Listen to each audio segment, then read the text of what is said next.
Pendant l'été, les châteaux de la Loire accueillent des centaines de milliers de visiteurs et pour augmenter encore leur chiffre de fréquentation, nombre d'entre eux proposent des sons et lumières. Oui, c'est le cas d'Azel Rideau qui, pour la 6e année consécutive, propose les imaginaires. Il s'agit d'une balade nocturne dans les jardins du château, balade au cours de laquelle le spectateur est replongé dans l'époque des fastes de la Renaissance. L'année dernière, le spectacle a attiré 30 000 spectateurs. On voit ça avec Béatrice Blondeau et Patrice Schumacher. Azel Rideau somnole encore, mais dans quelques instants, le bel endormi s'éveillera. Comme tous les soirs d'été, le château s'anime pour un son et lumière. Nous sommes au début du XVIe siècle, à l'époque de la Renaissance. 3 adultes. Oui.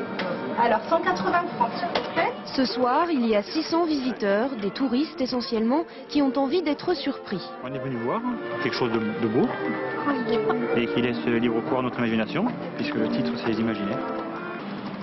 Et le miracle commence grâce à l'outil principal de ce spectacle, un savant jeu d'ombre et de lumière. Et le spectateur devient acteur. Ici, on a le droit d'entrer dans le décor, comme dans cette salle de bal virtuelle ou dans ce magnifique jardin à la française, reconstitué à l'identique.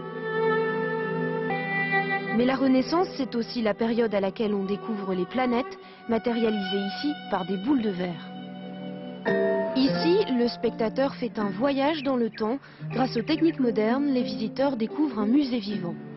C'est moins l'histoire de France qu'ils ont envie de rencontrer lorsqu'ils visitent ces châteaux, mais quelque chose qui n'est pas une nostalgie justement, mais qui est plus la vie de cet endroit, de ce château, à travers le temps, aujourd'hui. Et pour cette famille venue découvrir le spectacle, le miracle s'est produit. On a l'impression à tout instant qu'une fenêtre va s'ouvrir et quelqu'un va nous appeler. Effectivement, on est vraiment plongé à l'époque de la Renaissance, peut-être pas, mais dans un autre monde. Je voyais peut-être plus des personnages, où là c'est vraiment, en fait, cela fait vivre le château. Pendant quelques heures, le temps semble suspendre son vol. Les spectateurs, eux, ont jusqu'au 23 septembre pour se plonger dans la féerie d'Azel Rideau.